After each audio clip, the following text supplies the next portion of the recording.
Hello everyone and welcome to Lez'N Up.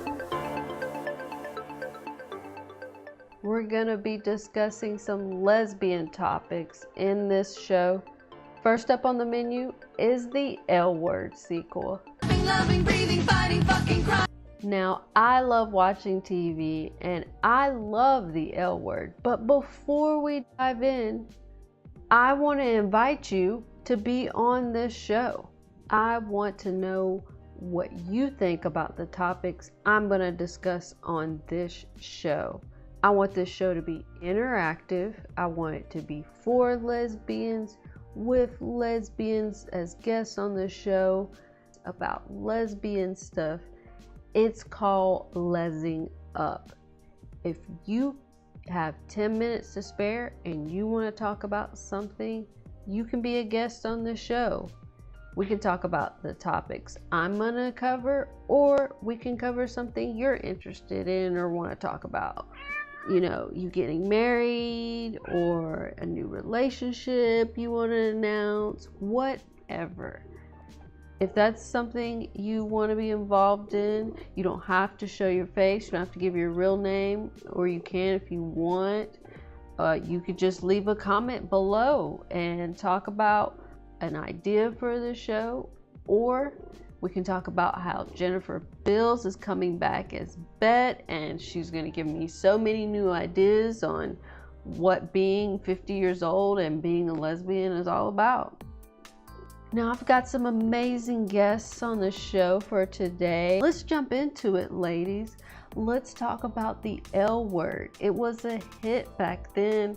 It was the only item on the menu. Do we think it can stand up and step up to the battle in what some would call a hypersensitive time? Queen, what do you think?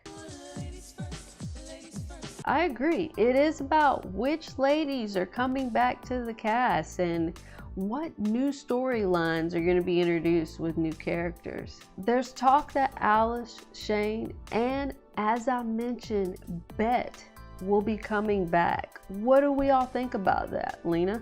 Yeah, she'll work. Now, Jane, are you excited about Bet returning as well?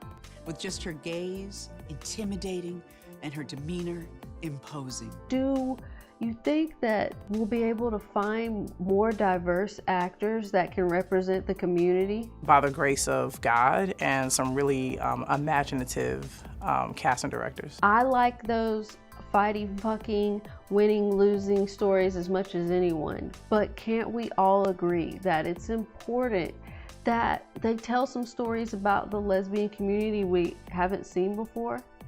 A lot of people think that there's a lot of lesbians on TV right now. What do we need with another lesbian story? Because that's still, even though these shows may not be about just white males, it's still being pumped through their perspective.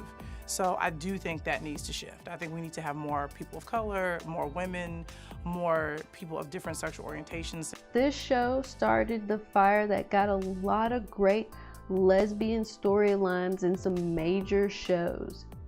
Do we think this story should continue, and should we continue to find out more about these characters' lives? But with this particular story, yeah. You're only a rising star once, and then after that, you're old news. That's an interesting point, and some people would probably agree with that hashtag stop the reboots type attitude. But I think that this could be an awesome show that could be something new in 2019 or whenever it comes out in the future. Now, the name of the show is the L Word, which stands for lesbian.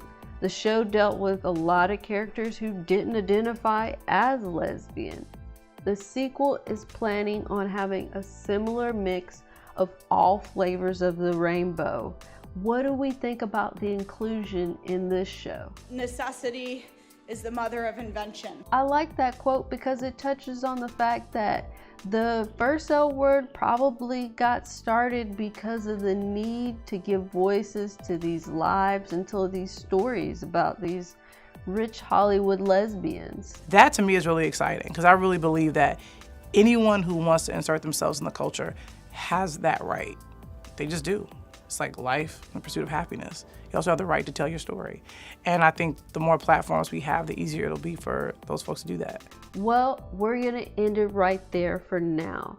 I wanna again thank all my guests on the show. And even though I took every word they said out of content and they were never really here for an interview, it was about the edits and the show style anyway.